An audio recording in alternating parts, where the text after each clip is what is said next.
এক আল্লাহর বান্দা নিয়ত কইরা বিয়া করলো, মাইয়া পাইছে ভালো বাবার সন্তান, ঘরে আসার পর 1 বছর 2 বছর 2টা কন্যার মালিক হয়ে গেল, আবার কন্যা আবার কন্যা, এভাবে কন্যা। ওই লোকটা চায় একটা ছেলে 2টা ছেলে, আমার ঐতিহ্য ধরে রাখবে কে, আমার এই ব্যবসা বাণিজ্যকে ধরে রাখবে, মনে মনে চায় আমার ছেলে দরকার অনেক, কিন্তু একটা ছেলেও নাই।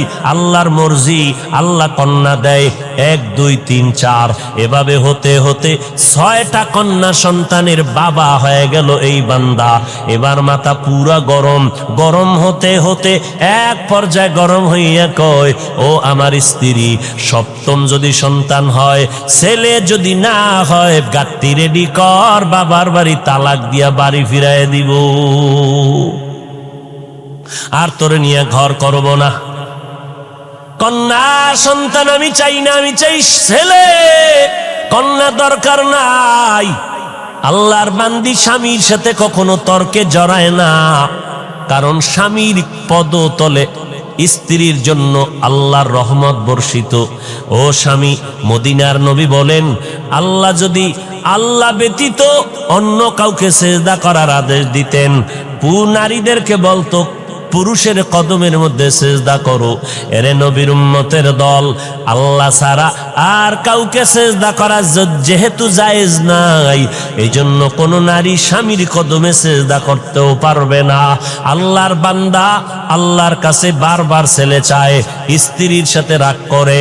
এরে নবীর উম্মত, আল্লাহর বান্দি কোনো কথা না বলিয়া 5 বেলার নামাজ পড়ে আর আল্লাহর কাছে কান্না করে, ও মালিক, মেহেরবানি করে তুমি আমার স্বামীর হেদায়েতের দরজা খুলে দাও, দিলটা নরম করে দাও, আমার ইজ্জত নষ্ট করবা না।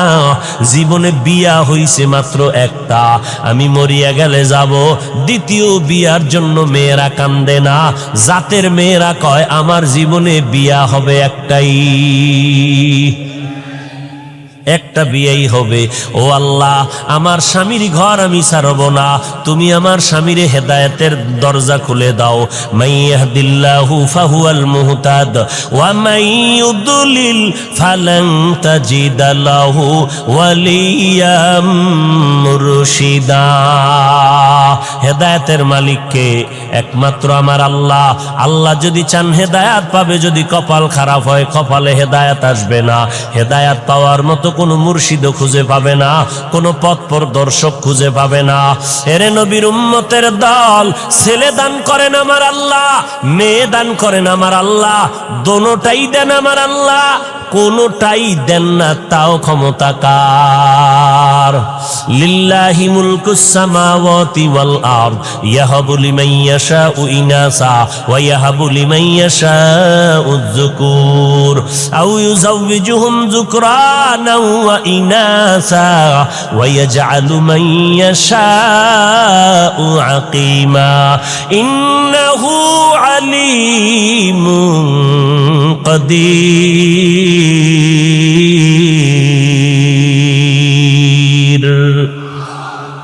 ছেলে দেওয়ার মালিক কোন ফিসাব যদি দিতে পারত, কোন তাবিজ যদি ছেলে মেয়ে দিতে পারত, তাহলে এই দেশে নিঃসন্তান কোনো মা থাকতো নি। আল্লাহর বান্দার কয় কন্যা বলেন? 6টা কন্যা হয়ে গেল। রেড সিগন্যাল লাগায় দিল, 7ম সন্তান যদি ছেলে না হয় তালাকের আওয়াজ শুনায় দিলাম। আল্লাহর বান্দি স্বামীর সাথে তর্কে জড়ায় না, আল্লাহর দরবারে কান্না করে নামাজ পড়ে। আল্লাহর মর্জি, এবারও একটা সন্তান আসবে দুনিয়াতে, 7ম সন্তান। স্ত্রী ভয় পাইতেছে, এখন তো আল্ট্রাসোনোগ্রামের ব্যবস্থা নাই, কম্পিউটার নাই, ছেলে না মাইয়া কেমনে বুঝি? ও আল্লাহ, আমার স্বামী আমার উপরে সিগন্যাল লাগায় দিছে, ছেলে যদি আসে আলহামদুলিল্লাহ, না আসলে আমার উপরে কঠিন বিচার হবে, বিপদ আসবে। ও দয়ার মালিক, আমার কিছু বলার নাই, তুমি ইজ্জতের মালিক, মেহেরবানি করে তুমি আমার ইজ্জত হেফাজত করে নাও। আল্লাহ বলেন, যেই বান্দা আমাকে ভুলে না, আমি আল্লাহ তাকে ভুলতে পারি না।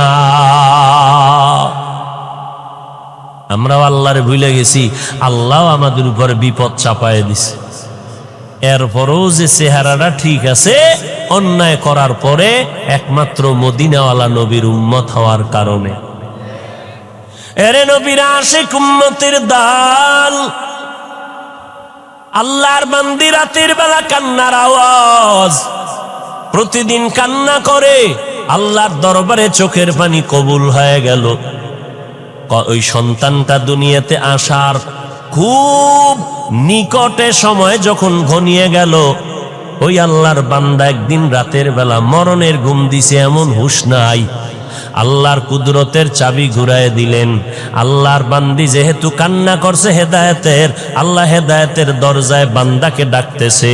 রাতের বেলা ওই বান্দা ঘুমের ভেতরে স্বপ্নে দেখতেছে কিয়ামতের ময়দান হাজির, কিয়ামতের মাঠ কায়েম হয়ে গেছে। মাঠের মধ্যে মানুষ উলঙ্গ দৌড়ায়, মাথার উপরে সূর্যের গরম, সূর্যের গরমে জমিনটা তামা হয়ে গেছে, দাঁড়ানোর কোনো উপায় নাই। জাহান্নামীরা জাহান্নামের দিকে যাইতেছে। আল্লাহর বান্দা ঘুমের ঘরে স্বপ্ন দেইখা ভয়ে কান্নায় বিভোর হয়ে গেল, কান্না করে বাঁচাও বাঁচাও বাঁচাও, কান্না করে করে করে করে এক পর্যায়ে তার যখন ফয়সালা হয়ে গেল, জাহান্নামে যাও, তুমি জান্নাতের কোনো আমল করতে পারো নাই, আমার হাতের মধ্যে জাহান্নামের হ্যান্ডকাপ লাগাইয়া জাহান্নামের ফেরেশতারা যখন জাহান্নামের দিকে রওয়ানা, আমার চোখে পানি আর কান্নার আওয়াজ, জাহান্নামের দিকে রওয়ানা। যখন আমাকে হ্যান্ডকাপ লাগাইয়া জাহান্নামের ফেরেশতারা জাহান্নামের প্রথম দরওয়াজায় দাঁড়ায় গেল, ভেতরে আগুনের মধ্যে ফেলবে। আমি জান্নাত জাহান্নামের প্রথম দরজা খোলার পরে দেখি আমার জীবনের প্রথম কন্যা জাহান্নামের দরজায় দাঁড়াইয়া হাত এভাবে দিয়ে কয়, ফেরেশতারা খবরদার আমার বাবারে জাহান্নামে নিতে দিব না, কারণ আমার বাবা আমাদের লালন পালন করতে কষ্ট কম করে নাই, আমার বাবারে জাহান্নামে নিবি না, আমাকে জাহান্নামে দাও, বাবারে জাহান্নামে নিতে দিব না। আল্লাহর বান্দা বলে, মেয়েটার কান্নার কারণে ফেরেশতারা দ্বিতীয় জাহান্নামের দরজায় চলে গেল। জাহান্নামের দ্বিতীয় দরজায় যাওয়ার পর ওখানের দরজা যখন খোলা হলো, ওখানেও তাকাইয়া দেখি আগুন, আমাকে জাহান্নামের আগুনে ফেলবে। হঠাৎ করে নজর করে দেখলাম আমার দ্বিতীয় কন্যা সন্তানটা জাহান্নামের দ্বিতীয় দরজায় দাঁড়াইয়া হাউমাউ করে কান্না করে আর বলে, খবরদার আমার বাবারে জাহান্নামে নিতে দিব না, আমাকে জাহান্নামে নিয়ে যাও। আল্লাহর বান্দা বলে, ওখানেও দিতে পারলো না। তৃতীয় দরজায় যখন গেল, ওখানে গিয়েও দেখি আমার 3 নাম্বার কন্যাটা কান্না করে, বাবারে জাহান্নামে ঢুকতে দিব না, কারণ আমার বাবা কত কষ্ট করেছেন আমাদের জন্য, কত রাত্র ঘুমাইতে পারেন নাই, খানা খাইতে পারেন নাই, কত ঈদের দিন গেছে ভালো পোশাক দিতে পারেন নাই, এরপর আমার বাবা কষ্ট করি আমাদেরকে হাসি ফুটাইতেন, আমার বাবারে কষ্ট দেওয়া সম্ভব না, আমাকে জাহান্নামে দাও, আমার বাবারে দিতে দিব না। আল্লাহর বান্দা বলে, এরপরে চতুর্থ দরজায় গেল, ওখানেও দেখি আমার চতুর্থ মেয়েটা দাঁড়ানো, ওখান থেকে ফিরাইয়া পঞ্চম দরওয়াজায় গেল, ওখানেও দেখি আমার পঞ্চম সন্তান দাঁড়ানো। ষষ্ঠ দরওয়াজায় যখন নেওয়া হয়, ওখানে দেখি আমার ষষ্ঠ মেয়েটা দাঁড়ানো, মেয়েটা কান্না করে, আমার বাবারে জাহান্নামে নিতে দিব না। আমিও কাঁদতেছি, আমার কন্যা কাঁদতেছে, এই খবরগুলো হইতেছে আমার ঘুমের ভেতরে, কান্নার ভেতরে চোখের কোঠায় পানি, এমন অবস্থায় আমার ঘুম ভেঙ্গে গেল। আমি দেখতেছি সজাগ হইয়া অন্ধকার ঘর, আমার গাল বেয়ে বেয়ে চোখের পানিগুলো পড়তেছে। এবার আমি ডানে বামে তালাশ করলাম আমার বিবি, আমার বিবিরে আমি বিছানায় দেখতেছি না, আমার কান্না বন্ধ নাই, আমার শরীরটা কাঁপতেছে, ভয় কি দেখেছি দুনিয়ার গরম সহ্য করতে পারি না, জাহান্নামের আগুন কেমনে সহ্য করব? আর আমার কান্না বন্ধ হয় না। আমি কাঁপতে কাঁপতে আমার বিবিরে তালাশ করতেছি, আমার বিবিরে পাইলাম না, বিছানায় কই গেল দেখি না।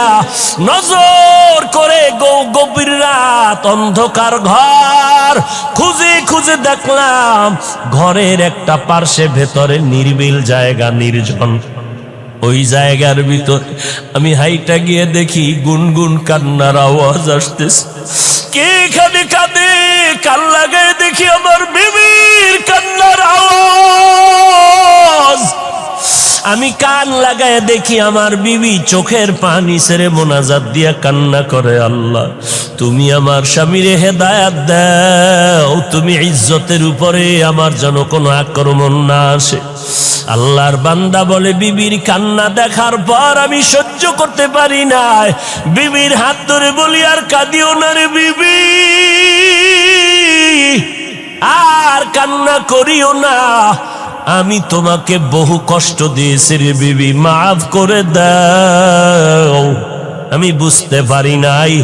আল্লাহর কাছে দোয়া করি আমার আর একটাও যেন কন্যা হয়, কারণ আমার 7টা কন্যা যদি হয় 7টা জাহান্নামের দরজা থেকে আমি বেঁচে যাব। ও বিবি, আমাকে মাফ করে দাও, আমি আর তোমারে কোনো খারাপ কথা বলবো না। এরে এলাকার মুসলমান, পর্দার আড়ালের মা বোনেরা, ও বৃদ্ধ বাবাজি, আল্লাহর কাছে এমন সন্তানের জন্য দোয়া করা দরকার। আল্লাহ সন্তান যদি দাও, নেককার সন্তান দিও, এমন সন্তান যেন না পাই যেই সন্তানের কারণে মা বাবার ইজ্জত নষ্ট হবে, মা বাবা সমাজে মুখ দেখাইতে পারবে না। ও আল্লাহ, তুমি কন্যা দাও আলহামদুলিল্লাহ, তুমি ছেলে দিল আলহামদুলিল্লাহ, তবে আদর্শওয়ালা নেক আমলওয়ালা ভালো সন্তান তুমি দিও। যেই সন্তান কন্ট্রোলে আসবে না ওই সন্তান আমরা চাই না। উস্তুনে হান্নানা আজ হাজরে রসুল নালামি জাদ হামচু আর বাবুল। গাছের জন্য আমার নবী রহমত, মাছের জন্য রহমত, রুহের জগতে আমার নবী রহমত। আল্লাহ সব আত্মাগুলো জমা করে বললেন, আলাস্তু বিরব্বিকুম, আমি কি তোমাদের রব না? সর্বপ্রথম আপনার আমার নবীর আত্মা জবাব দিল, বালা, হ্যাঁ আপনি আমাদের রব। আমার নবীর জবাবের পর সব মুমিনের আত্মা জবাব দিল, আপনি আমাদের রব। বেঈমানের আত্মাগুলো জবাব দিল, আপনি আমাদের রব। দুনিয়ার জমিনে আমার নবী রহমত। আজ আমরা নবীর উম্মত হইয়া কত ধন্য। অন্য নবীর উম্মতের হায়াত অনেক বেশি, অনেক সওয়াব কামাই করেছেন। আল্লাহ বলেন, ও নবী, আপনার উম্মতের হায়াত কম, তবে এই কম হায়াতে আমি আল্লাহ বরকত দিব অনেক বেশি। আপনার উম্মতেরা 5 বেলার নামাজ পড়বে, আপনার কারণে আমি 50 ওয়াক্ত নামাজের সওয়াব দান করব। আরো আস্তে করে বলেন, আপনার উম্মতেরা জমিনের যে কোনো জায়গায় সিজদা করবে, আমি কবুল করে নিব। আপনার উম্মতেরা যে কোনো দ্বীনি মজলিসে বসবে, আমি আল্লাহ সাথে সাথে সবার গুনাহগুলো মাফ করে দিব। আতিনা ফি দারে দুনিয়া না হাসান, আতিনা ফি দারে উকবানা হাসান, ইয়া গিয়াসাল মুস্তাগীসিন ইহদিনা লিফতিখারা বিল উলুমি ওয়াল গিনা। আমার নবীর জন্য পিপিলিকা কাঁদতেছে। ও দয়ার মালিক, একটু বাইতুল্লাহ দেখায় দাও, মদিনার রওজাদারে দেখায় দাও। আল্লাহ বলে, মক্কার কবুতর জলদি করে যাও, অমুক এলাকার গর্তের থেকে পিপিলিকা আমার ঘর দেখবে, বাইতুল্লাহ যাও। পায়ের সাথে বাজাইয়া বাইতুল্লাহ দেখায় ঘুরাইয়া মদিনার উপর দিয়া তারে আবার জায়গায় পৌঁছাইয়া দাও। গর্তের সাপ আমার নবীর মোলাকাতের জন্য দীর্ঘদিন অপেক্ষমান, জঙ্গলের প্রাণী আমার নবীর জন্য পাগল। সাহাবায়ে কেরাম বলেন, আমরা রাস্তা দিয়ে হাঁটতেছি, আমাদের নবীর পেছনে বারবার ডানে বামের থেকে বারবার সালামের আওয়াজ পাইতেছি, কিন্তু মানুষ দেখি না। রহমতের নবী বারবার কেন সালামের আওয়াজ পাইতেছি? নবী বলেন, জানো না রে সাহাবা, আমি মুহাম্মদের আগমনের খবর পাইয়া জঙ্গলের প্রাণীরা সব আমি মুহাম্মদের সালাম জানাইতেছি। জঙ্গলের প্রাণীরা নবীরে চিনল, গর্তের পিপিলিকা সাপ চিনল। কপাল পোড়া মুসলমান, আজ আমরা সেই নবীরে চিনলাম না। যদি নবীরে চিনতিরে যুবক, বেঈমানের পা চাটা গোলাম হইয়া মাথার চুল কাটিয়া ইন্দুর আর বান্দরের মতো হইতি না। तुको जाओ सुन्नते अहमद को जा बा मोहम्मद के बुअद निस्बत तोरा मन अहब्बा सुन्नती कौले रसूल मजदाए काना मई हम कुन कबूल वमा अरसलनाका इल्ला रहमतल लिल आलमीन।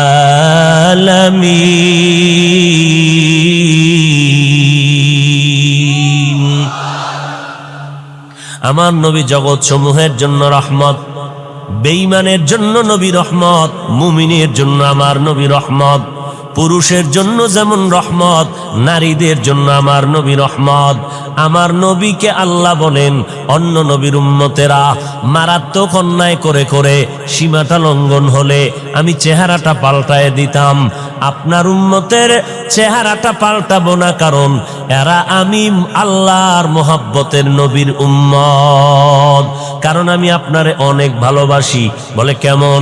ঈসা নবী আমার আশেক, মুসা নবী আমি আল্লাহর আশেক, ইব্রাহিম নবী আমার আশেক, ইসমাইল নবী আমার আশেক, কিন্তু আমি আল্লাহ হলাম আপনি মুহাম্মদের আশেক। আমার আল্লাহ আমার নবীর আশেক। আমার নবী রাস্তা দিয়ে হাঁটেন, মেঘের খণ্ড ছায়া দেয়, সূর্যের গরম যেন নবীর শরীরে কষ্ট না দেয়।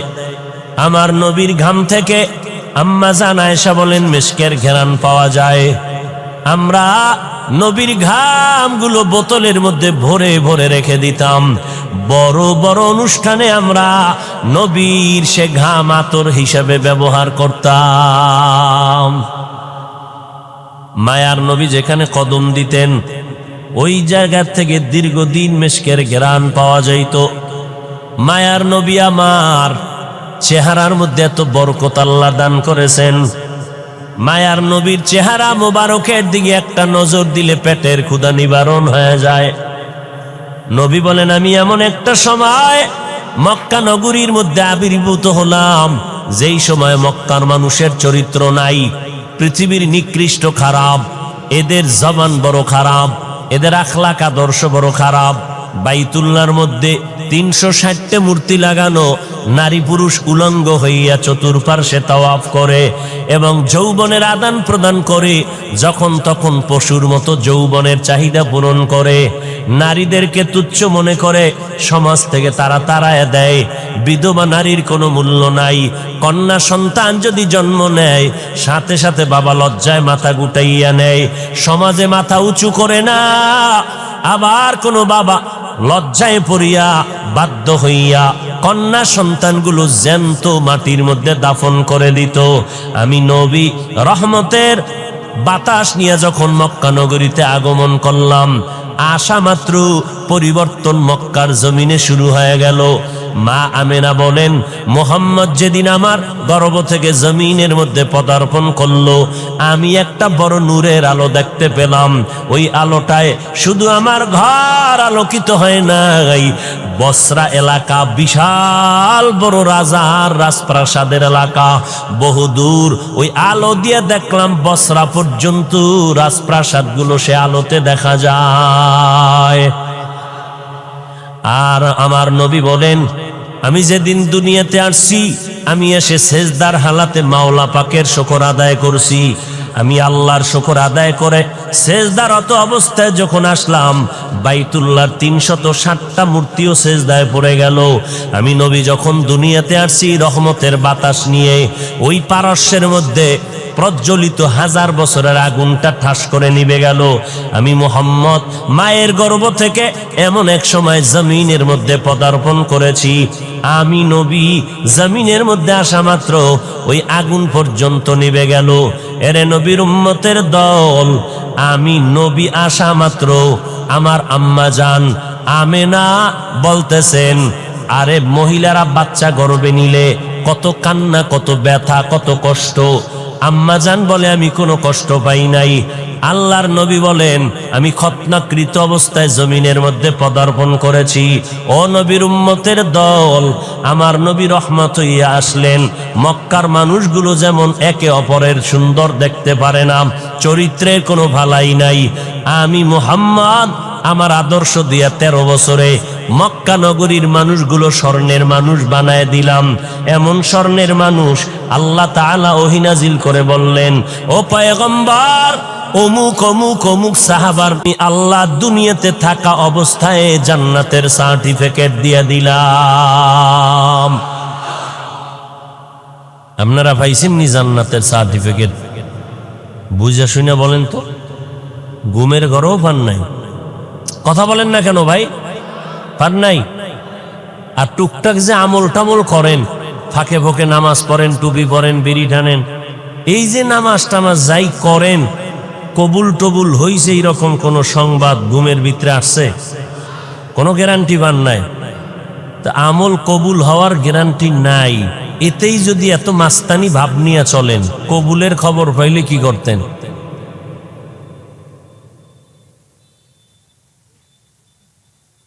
হায় হায় হায়,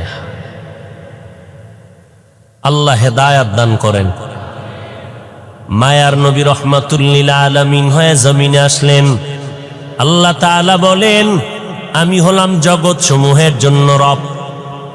আলহামদুলিল্লাহি রাব্বিল আলামিন, আমি হলাম জগৎ সমূহের জন্য রব।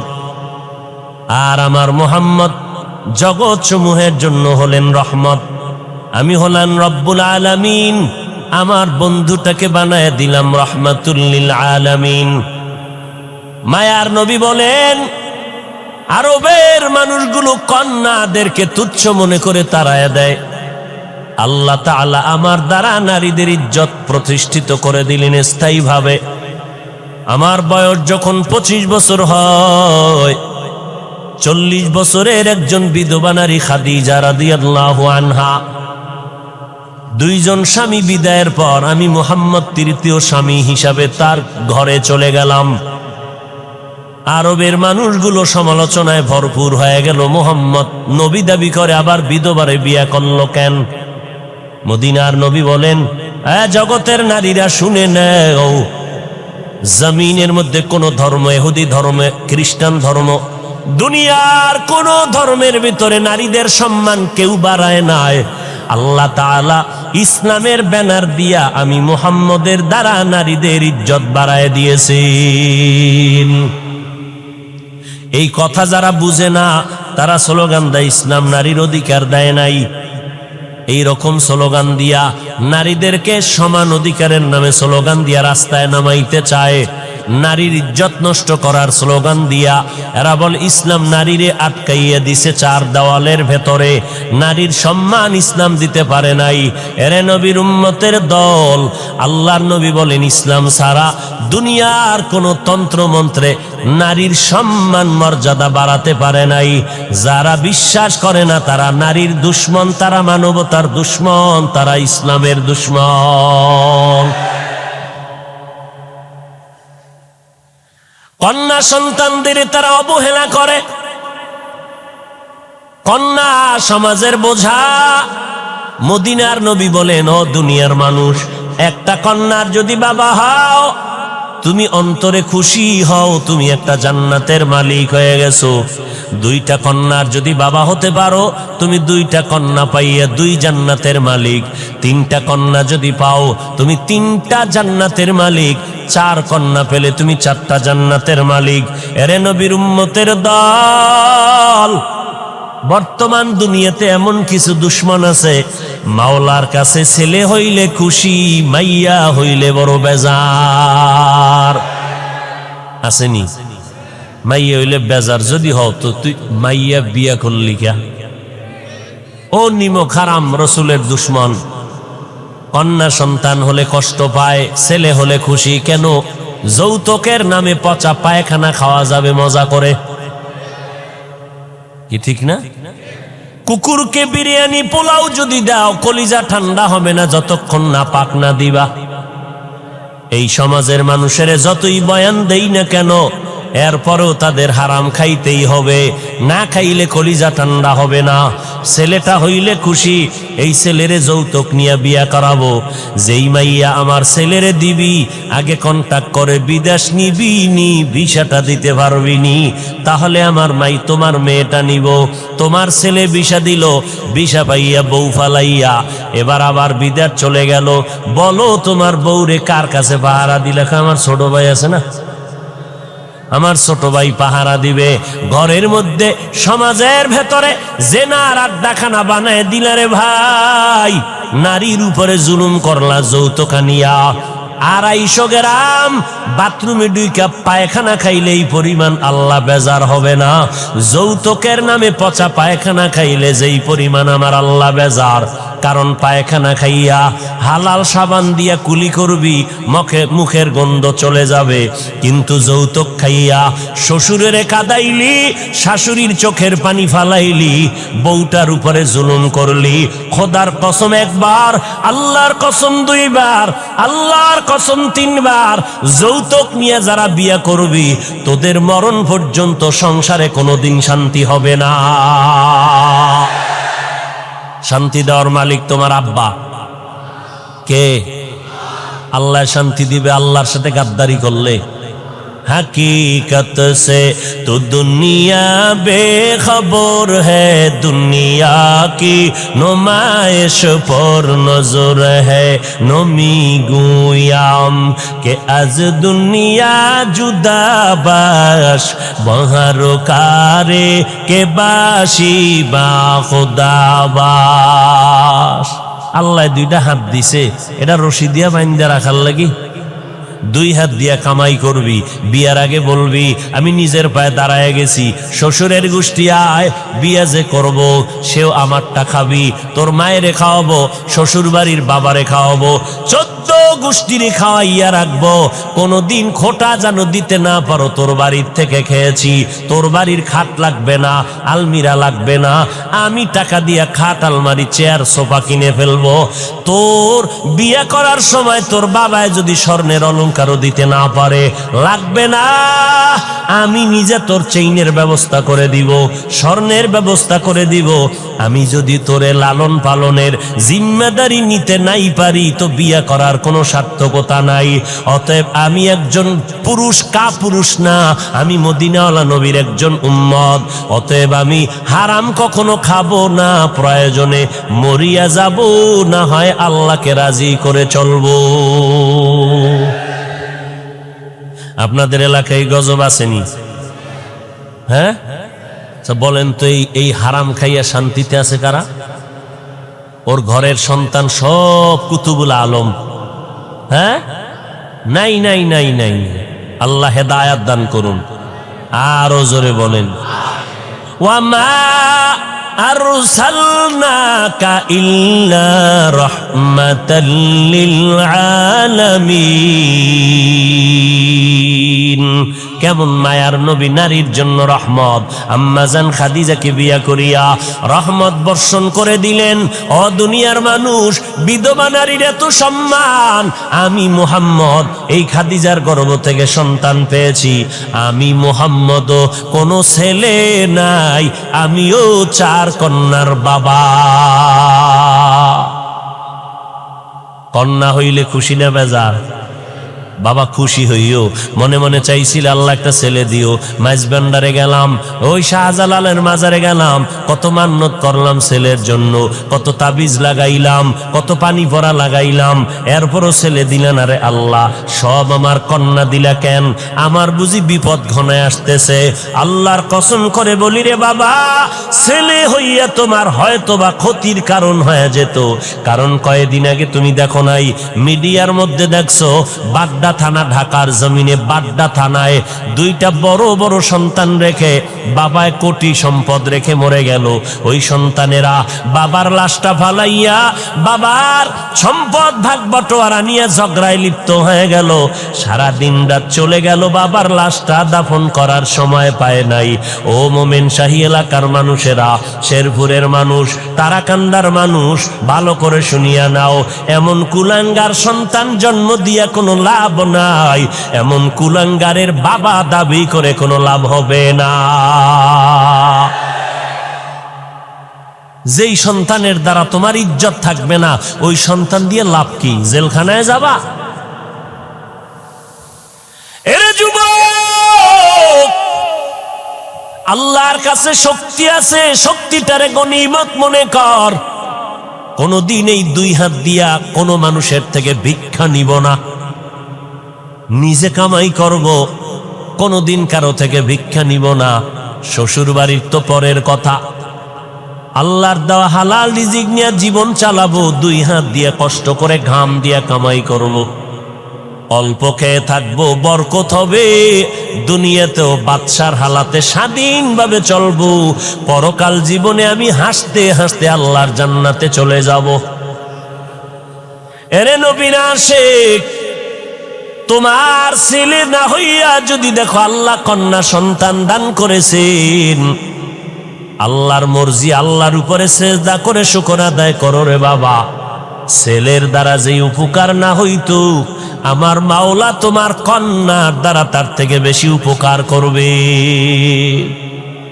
এই বাবারা, তোমাকে লাজ লজ্জা কবে হবে জানি না, একটু চিন্তা করিও। আজকে তোমার ঘরে 1টা মেয়ে 5টা ছেলে, বাবার জন্য কলিজা দিয়া মোহাব্বত কে করে বলেন তো? জোরে বলো। তুমি অসুস্থ হয়ে গেছো, মেয়েটা বেকারার হয়ে গেছে, কান্নার আওয়াজ, খানা খায় না, বাবা আমার অসুস্থ। ছেলেরা খবর নেওয়ার টাইম নাই, কয়েকদিন ডাক্তারের পেছনে দৌড়াইয়া এবার গোপনে গোপনে ইমাম সাহেবের সাথে পরামর্শ করে, হুজুর হাদিয়া বাড়ায় দিব, জালালি খতম বড়। বাবারে নেওয়া যায় না, এত টাইম নেই হসপিটালে দৌড়ানোর। এমন একটা খতম পরে দেও যেন বাবায় তাড়াতাড়ি কবরের বাসিন্দা হয়ে যায়। আর মেয়েটা কলিজা ফাটাইয়া কান্না করে, মালিক আমার বাবারে সুস্থ করে দাও। মায়েরে দইরা কান্দে, ভাইদেরকে টেলিফোন করে, ভাই আমার বাবার একটু ডাক্তার কেন দেখাও না, আমার বাবার কান্না সহ্য করতে পারি না, আমার বাবার জন্য কলিজাটা সিরিয়া যায়। এরে নবীর উম্মতের দল, আল্লাহর বান্দা একটা ভালো ঘরের মাইয়া বিয়ে করছে, কিন্তু নিজের অন্তরটা ভালো না। আল্লাহ পাক অনেকের নিয়ামত দেয়, কিন্তু মানুষ ধরিয়া রাখতে পারে না। অনেক কপাল পোড়ার কপালে ভালো ভালো মাইয়া আইসা পড়ে, ভালো বাবার কন্যা, নামাজ ছাড়ে না, স্বামীর খেদমত করে, কিন্তু কপাল পোড়া ওই বউ ধইরা রাখতে পারে না। ও চায় দুনিয়ার গুনাহ নিয়ে চলবে, কিন্তু নেককার নারী পাইয়াও বান্দা খুশি হইতে পারে না, ওর কপাল থেকে নারী চলে যায়। ও এলাকার মুসলমান, এই জন্য মদিনার নবী বয়ান করে বললেন, ও কে কিয়ামত পর্যন্ত উম্মতের দলেরা তোমাদের যদি সন্তান হয় 7 বছর যখন হবে নামাজের দাওয়াত দাও, নামাজের বয়ান তালিম দিয়া নামাজের মুসাল্লায় দাঁড় করায়া দাও, আস্তে আস্তে বুঝাও। কারণ ছোট থেকে যদি লাইনে না নাও তাহলে বড় হলে আর পারবা না। 7 বছরে তালিম দাও, দাওয়াত দাও। যখন সন্তানের বয়স 10 বছরে চলে যাবে তখন তুমি শাসন করিয়া লাগলেও নামাজের মুসাল্লায় দাঁড় করাও। ও আল্লাহর বান্দারা, এই জন্য অনেক বাবারা রিক্সা চালাইয়া খায়, সন্তানটারে 5, 6, 7 বছরে মাদ্রাসায় দিয়ে দিছে। হুজুরেরা কষ্ট করিয়া ছাত্রটারে লেখাপড়া শিখায়, কোরআন পড়ায়, হেফজখানায় পড়ায়। এখন যদি কোনো মাওলানা কোনো আলেম বলে হেফজখানায় সন্তান দিলে প্রতিবন্ধী হয়ে যাবে, এই সন্তান দিয়া লাভ নাই। বুঝে নাও ওই আলেমের অন্তর বড় খারাপ। এরে নবীর উম্মতের দল, হেফজখানার সন্তান, আমাদের মাদ্রাসা নুরানি মক্তবের সন্তানেরা ছোটবেলার থেকে আদব শিক্ষার্থী, নুরানি মাদ্রাসায় পড়লাম। পাগড়ি বান্দার অভ্যাস ছোটবেলার থেকে করছি বিদায় এখনো পাগড়ি বান্দি। ওই সময় তাহাজ্জুদের অভ্যাস ওস্তাদেরা গড়ায় দিছেন, এখনো তাহাজ্জুদ পড়ি। কারণ ছোট থেকে যদি গড়িয়া না আসতাম এখন আর গড়ার কোনো সময় হতো না। এই জন্য অনেক বাবাদের দেখবেন হুজুরদের কাছে কান্না করে দোয়া চায়, হুজুর একটু দোয়া করেন, ছেলেটারে আর কন্ট্রোলে রাখতে পারি না। বয়স কত বলে 15 বছর, 18 বছর, 20 বছর, সন্তানটারে কন্ট্রোল করতে পারি না। মোবাইল নিয়ে দৌড়ায় যায়, পকেটের থেকে টাকা নেয়, নামাজ রোজার ভালাই নাই, মায়ের সাথে খারাপ আচরণ, বাবার সাথে খারাপ আচরণ, এলাকার মুরব্বীদের সাথে খারাপ আচরণ করে। হুজুর এখন কি করি? মদিনার নবী কয় কি করলে হবে না, কোনো তাবিজ লাগাইলে হবে না। মদিনার নবী 1500 বছর আগে যেই তাবিজ লাগায় দিলেন ওই তাবিজ ব্যবহার করো। 7 বছরে দাওয়াত দাও, 10 বছরে শাসন করা লাগলে করো। তারপরেও সন্তানের ছাড়িয়া দিও না, সময় হারাইয়া গেলে কানলেও কোনো লাভ হবে না। এরে নবীর উম্মতের দল, আমরা মাদ্রাসায় পড়েছি।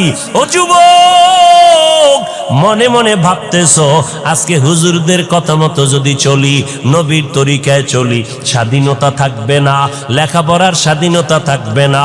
ও নবীর আশেকের দল, আজকে আমিও যদি তোমার মতো চিন্তা করিয়া প্যান্ট শার্টটাই লাগাইয়া রাস্তায় চলতাম, কেউ আমারে বাধা দিত না।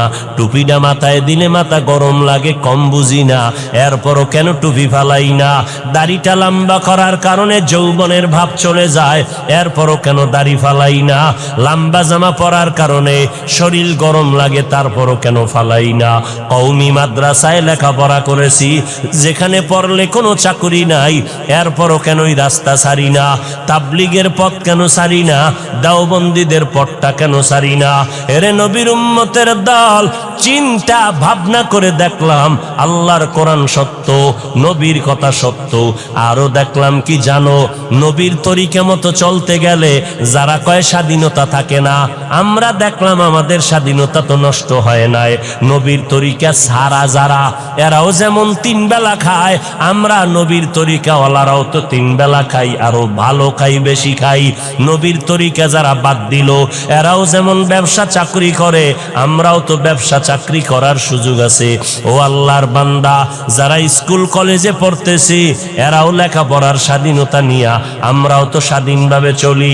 ওই যারা নবীর তরিকা মানে না, দেশ বিদেশ সফর করি, তো আমাদের তো সম্মানও কমে নাই, স্বাধীনতাও নষ্ট হয় নাই। আর পরকালের চিন্তা করে দেখলাম আজকে আমি চেয়ারে বসিয়া বয়ান করি, এই ময়দানে হাজার লাখো মানুষ, এই মানুষগুলো বয়ান শুনতেছে। আজ আমি বক্তা, আপনারা সবাই শ্রোতা। আমার কত দাম, কিন্তু চিন্তা ভাবনা করে দেখলাম যেদিন সাদা কাফনের প্যাকেট রেডি হয়ে যাবে, আজরাইল আইসা বাঁশিতে সিগন্যাল দিয়ে আমার প্রাণ নিয়ে যাবে, ওই সাদা কাফনে যেদিন ঢুকবো ওই দিন দেখা যাবে কেউ আমার পাশে নাই। আমার আত্মীয়, আমার রক্তের লোকেরা আমার গেঞ্জিটারে বেলেট দিয়ে কেটে রেখে দিবে। 3টা সাদা কাফনের প্যাকেট বানাইয়া ওই মাটির গর্ভে কবরে রাখিয়া সবাই চলে যাবে। ওখানে আমার এত ভক্তবৃন্দ কেউ যাবে না, ওই কবরে কেউ আমার সঙ্গে থাকবে না, ওই কবরে একটা বাতিও কেউ দিবে না, টেলিফোনের ব্যবস্থাও হবে না। ওই কবরে যাওয়ার পরে মদিনার নবী বলেন, তুমি পীর নাকি মুরিদ, তুমি ধনী না গরিব, আলেম না মূর্খ, ফেরেশতারা জানতে চাইবে না। ফেরেশতাদের প্রশ্ন হবে 3টা, রবের পরিচয় দাও, ধর্মের পরিচয় দাও, রাহমাতুল লিল আলামিনের পরিচয় দাও। নবী বলেন, যারা জবাব দিতে পারবে তাদের কবর হবে রওজাতুম মির রিয়াজিল জান্নাহ, যারা দিতে পারবে না তাদের কবর হবে হুফরাতুম মিন হুফারিন নার। ওই অন্ধকার কবরে দুনিয়ার থেকে যারা রবের গোলাম হয়ে যাবে তারা জবাব দিয়ে দিবে রব্বি আল্লাহ। যারা ইসলাম মেনে চলবে কবরে গিয়া জবাব দিবে দীনি আল ইসলাম। যারা নবীর সুন্নতের আমল করে যাবে, নবীকে দেখা মাত্র চিনে ফেলবে, সাথে সাথে আমার আল্লাহ গাইবী আওয়াজ দিয়া বলবেন, ফেরেশতা 3.5 হাত কবর বড় একটা বালাখানা বানাও, জান্নাতের সাথে রাস্তা খুলে দাও, আমার বান্দা এখন জান্নাতের বিছানার মধ্যে আরামে ঘুমাবে। নবী বলেন, যারা রবের পরিচয়ের জবাব দিতে পারবে না, ধর্মের ব্যাপারে জবাব দিতে পারবে না, নবীর সুন্নতের আমল করে না, এত জবাব দিতে পারবে না। নবী বলেন, আল্লাহর ফেরেশতা যখন প্রশ্ন করবে তখন গুনাহগার বেনামাজিরা বলবে, হা হা লা আদরি, আমি কিছুই জানি না, কিছুই জানি না। আল্লাহর নবী বলেন, সাথে সাথে আমার আল্লাহ ডাইরেক্ট আওয়াজ দিয়া বলবেন, কবরের ফেরেশতা এই নাফরমানের আর সময় দিও না, আমি দুনিয়াতে কম সুযোগ দেই নাই, আমার দেওয়া পানি, বাতাস, সূর্যের আলো, চাঁদের আলো, নদীর মাছ, গাছের ফল, জমিনের ফসল খাইয়া এত বড় গাদ্দার আর নিমক হারাম একবারও আলহামদুলিল্লাহ বলে নাই। ওলামায়ে কেরামগণ পায়ে হাত ধরে ধরে নামাজের দাওয়াত দিত, একবেলার নামাজও পড়ে নাই। এখন আর দেরি না করে কবরের মধ্যে জাহান্নামের বিছানাটা দিয়া দাও, জাহান্নামের সাথে রাস্তা বানায় দাও। 1টা না 2টা না, কবরে 99টা সাপ। আল্লাহর নবী বলেন, আমার আল্লাহ কুদরতের আওয়াজ দিয়া বলবেন, ওরে কবরের মাটি, ওই গুনাহগারের 2 পার্শ্ব থেকে জোরে জোরে চাপ দাও। কবরের মাটি এত জোরে চাপ দিবে, চাপের কারণে পাজরের হাড়গুলো চুরমার হয়ে যাবে রে বাবা। এরে যুবক, একটা মশার কামড় সইতে পারো না, একটা বেতের বাড়ি সইতে পারো না, সূর্যের গরম সহ্য করতে পারো না রে বাবা। গুনাহ নিয়ে কবরে গেলে ওই কবরে মাটির চাপ কেমন করে সহ্য করবা, জাহান্নামের আগুনের গরম কেমনে সহ্য করবা। আমার আল্লাহ তওবার দরজা দিয়ে ডাকে, ও গোলামেরা তওবা কর। জীবনে যদি চোখের পানি ছেড়ে তওবা করতে পারো, আমি আল্লাহ তোমারে মাফ করে দিব। এ যুবক ভাইয়েরা, আমার পর্দার আড়ালের মা বোনেরা, বৃদ্ধ বাবাজিরা, আমার মাওলাকে মনে মনে ডাকিয়া বলো, হে মালিক, এই ময়দানে আমার মতো গুনাহগার কেউ নাই। গুনার কারণে আমার হাত না পাক, আমার চোখ না পাক, আমার জিহ্বা না পাক, আমার অন্তর না পাক। আমার গুনার খবর আমার মা বাবা, ভাই বোন, পরিবারের কেউ জানে না। জানলে কেউ আমারে সম্মানের নজরে দেখতো না। ও মালিক, আপনি গুনার খবর জানার পর রাগ করিয়া পানিও বন্ধ করেন নাই, বাতাস বন্ধ করেন নাই, খানাও বন্ধ করেন নাই। ও আল্লাহ, আজকে তওবার নিয়ত করেছি, জীবনে কত নামাজ বাদ দিলাম। ও যুবকেরা, তোমার আমার মতো যুবক স্কুল কলেজে পড়ে, র্যাব, আর্মি, পুলিশ, বিডিআরের চাকরি করে, নামাজ ছাড়ে না, ড্রাইভারি করে, কৃষিকাজ করে, নামাজ ছাড়ে না। বলো তুমি কেন নামাজ পড়তে পারবা না? আল্লাহর কাছে তৌফিক চাও। ও আল্লাহ, আজকে থেকে তওবার নিয়ত করলাম, নামাজ বাদ দিব না, মা বাবার দোয়া নিয়ে চলবো, কষ্ট দিব না, ওলামায়ে কেরামের বিরোধিতা করে গুনাহগার হব না, আহলে হক ওলামাদের পরামর্শ নিয়ে চলবো, দেশ ও জাতির বিরুদ্ধে কোনো ষড়যন্ত্রে লিপ্ত হব না। ও দয়ার মাওলা, তুমি আমার তওবা কবুল করে নাও, তওবার উপরে চলার তৌফিক দান করো। তুমি যদি তৌফিক না দাও, আমি সঠিকভাবে টিকে থাকতে পারবো না, শয়তানের ধোকায় আমি পিছলে পড়ে যাব। ও আল্লাহ, খাঁটি অন্তরে তওবা করতেছি, আর নামাজ ছাড়বো না, দাড়ি কাটবো না, বেপরদায় চলবো না। ও যুবকেরা, আমার মাওলার কাছে তওবার নিয়ত করে ফেলো, দুনিয়াতে চিরদিন থাকা যাবে না। ওই অন্ধকার কবরে আমার নবীর কথা যদি সত্য মনে করো, গুনাহমুক্ত হইয়া কবরে যাও, আর আল্লাহর কাছে তওবার নিয়ত করে ফেলো। রিজিকের মালিক আল্লাহ, ইজ্জতের মালিক আল্লাহ, হায়াতের মালিক আমার আল্লাহ। আর কোনদিন গায়রুল্লাহর গোলামি করব না, আল্লাহর গোলামি, নবীর তরিকায় চলবো। তওবা করার যদি নিয়ত হয়, খাঁটি নিয়তে দুটো হাত আমার আল্লাহকে দেখাইয়া দাও। আয় আল্লাহ, আমাদের হাতগুলো কবুল করে নেন, তওবা কবুল করে নেন, তওবার উপরে মজবুত হইয়া চলার মতো তৌফিক দান করেন। আমিন। আলহামদুলিল্লাহি রাব্বিল আলামিন। والصلاة والسلام على سيد الأنبياء والمرسلين وعلى آله وأصحابه أجمعين يا أرحم الراحمين يا أرحم الراحمين يا أرحم الراحمين رب ارحمهما কামা রব্বায়ানি সগীরা। ও দয়ার মালিক, গুনার বোঝা মাথায় নিয়ে হাত তুললাম। ও দয়ার আল্লাহ, কত মুরব্বী হাজী সাহেব, কত ব্যবসায়ী, চাকরিজীবী, ওলামায়ে কেরাম, যুবক ছাত্র ভাইরা, পর্দার আড়ালের মা বোনেরা হাত তুলেছেন। ও দয়ার মালিক, মেহেরবানি করে আমাদের জীবনের গুনাহগুলো মাফ করে দেন আল্লাহ। মাহফিল কবুল করে নেন, আয়োজনকারী সহযোগিতাকারীদের কবুল করে নেন। আয় আল্লাহ, আমার এই ময়দানে যারা ব্যবসায়ী, চাকরিজীবী, সবার কামাই রুজিতে বরকত বাড়ায় দেন। আয় আল্লাহ, আমার কলিজার যুবকদের দিনদার বানায় দেন, মা বোনদের আবেদা পর্দানিশী বানায় দেন, সন্তানগুলো নেককার বানায় দেন। আয় আল্লাহ, সমস্ত শিক্ষা প্রতিষ্ঠান নবীর আদর্শওয়ালা বানায় দেন, মসজিদ মাদ্রাসাগুলো কবুল করে নেন, এলাকার ঘরে ঘরে শান্তি দান করেন। আয় আল্লাহ, সুন্নতওয়ালা জিন্দেগি দান করেন, নবীজির রওজা বাইতুল্লাহ জিয়ারতের তৌফিক দান করেন। আয় আল্লাহ, দিলের নেক আশা পূরণ করে দেন।